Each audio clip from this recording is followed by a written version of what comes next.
आवाज़ की दुनिया के दोस्तों,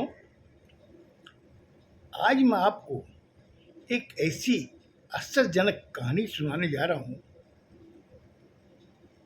जो किसी की ज़िंदगी में घटी थी।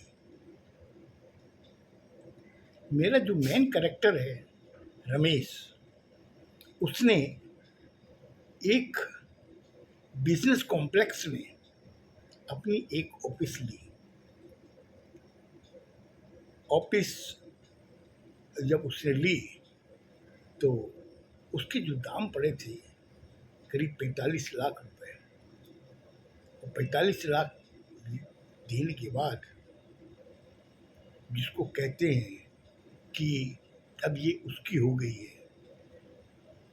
मकान मालिक ने उसे बेच दिया था।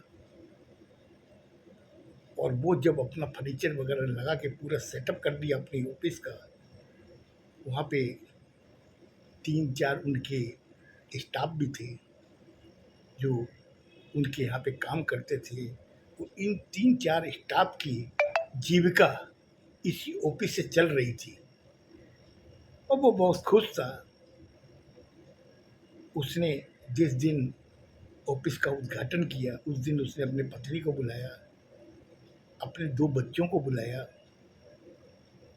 बड़ी धूमधाम से उद्घाटन हुआ। उसके बाद में वो अपनी दिनचर्या जो होती है वो करने लगा। करीब महीने भरी चली थी वो ऑफिस कि एक दिन दोपहर के समय वो बैठा हुआ था, अपने स्टाफ को वो काम पे भेज रखा था, अकेला ऑफिस में बैठा हुआ था कि अचानक वहाँ पर 3-4 किन्नर आ गए। किन्नर का मतलब आप जानते हो, उसे हिंजड़ा हम लोग कहते हैं, अपने समाज में उसे हिंजड़ा कहते हैं। वो ऑफिस में घुसे। घुसने के बाद में उन्होंने कहा कि नमस्कार सेठ जी, नमस्कार।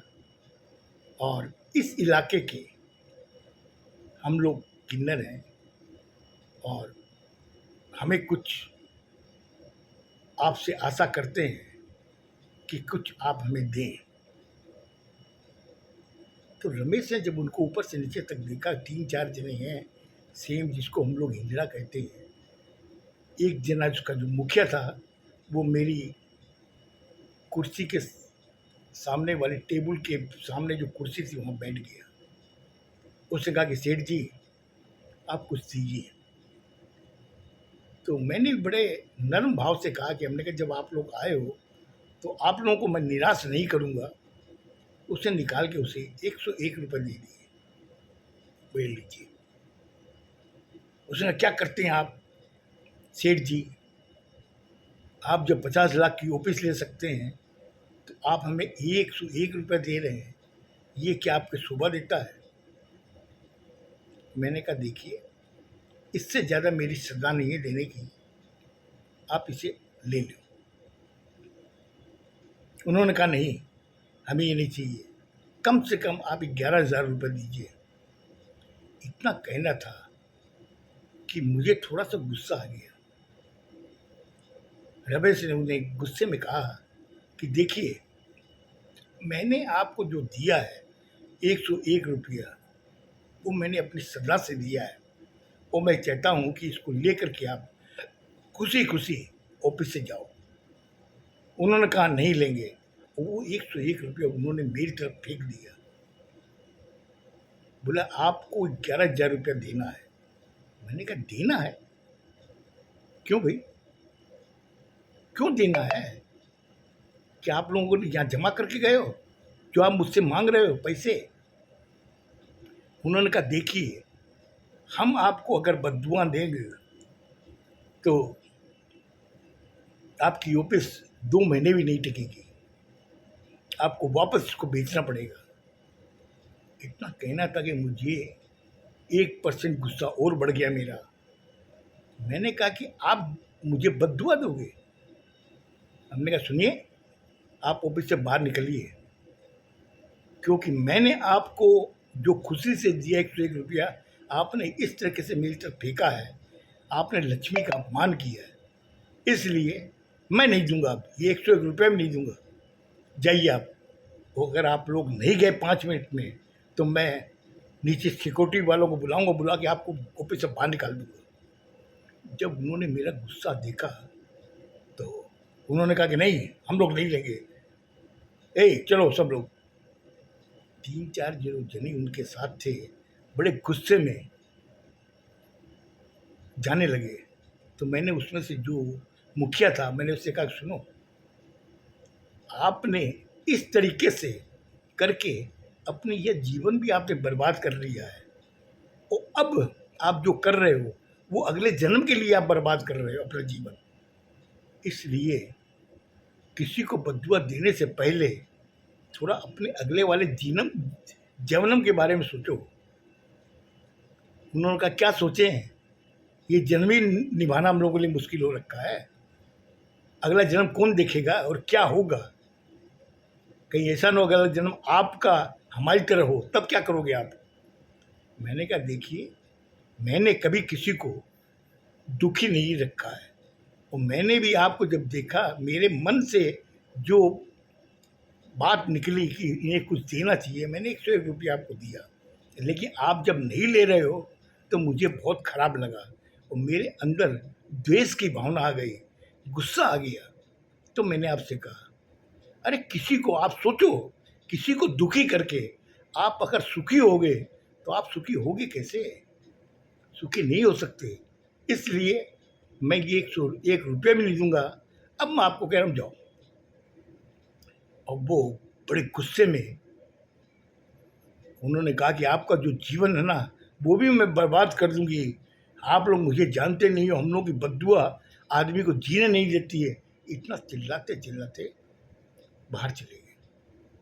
बाहर जाने के करीब 5 मिनट बाद में उसमें से एक किन्नर जो हिंजड़ा था वो आया, आगे कहा कि ठीक है, आप मुझे 101 रुपया दे दीजिए। मैंने कहा, ये पहले ही ले लेते, क्यों आप लोगों ने इतनी बड़ी रामायण पैदा की। खैर लीजिए, मैंने उन्हें दे दिया। देने के बाद में वो चले गए। मैं बैठे सोचता रहा, मैंने कहा, इनका भी जीवन कैसा है। आज ये बोलते हैं कि हमारी बद्दुआ से आपका जीवन खराब हो जाएगा, हमारी बद्दुआ आपको घर से सड़क पे ला देंगी। मैं अपने मन में सोच रहा था क्या ऐसा होता है, लेकिन मैंने बचपन से लेके अभी तक मेरे घर में लोगों से, समाज में यही चीज़ सुनी है कि किन्नर की बद्दुआ नहीं लेनी चाहिए। लेकिन मैं क्या करूं, जिस हिसाब से उन्होंने मेरे साथ व्यवहार किया वैसे ही मैंने उनके साथ किया। वो आज अगर उनकी बद्दुआ से मुझे घर से सड़क पे आना है, देखता हूं आता हूं या नहीं, ये सब मैं सोच रहा था। सोचेंगा, फिर मैंने दिमाग के जो जंजाल था उसको झटका। झटने के बाद में एक मेरे क्लाइंट आ गए, मैं उनके साथ बैठ के बातें करने लगा। उन्होंने कहा कि साहब बहुत अच्छा किया, आपने ऑफिस ले ली है, अब कम से कम आपका एक ठिकाना है, हम लोग कोई भी काम होगा तो आपको यहाँ पे कांटेक्ट कर सकते हैं। हमने हाँ, आप लोगों के लिए मैंने ऑफिस ली है, आप कांटेक्ट कीजिएगा और आपको भी अच्छा लगेगा, मुझे भी अच्छा लगेगा, मेरे काम की ग्रोथ बढ़ेगी, आप लोगों के संपर्क में मैं रहूँगा। ये सब बातें मैं कर रहा था।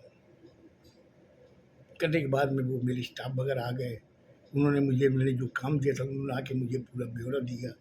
मैं सेटिस्फाइड हो गया। हमने कहा ठीक है, जो गए थे वो काम करके आए हैं। करने के बाद में शाम के 6 बज गए। मैंने कहा कि एक काम करना, तुम ऑफिस को भंडार करके शाम को अपने घर चले जाना, कल सुबह 11 बजे आ जाना, कल एक इम्पोर्टेंट मिशन के लिए हम लोग को जाना है, तो साथ में तुम 2 जाओगे, एक जना ऑफिस में रहेगा। उन्होंने कहा ठीक है। इतना कह के मैं ऑफिस से निकल गया। मैं घर आ गया।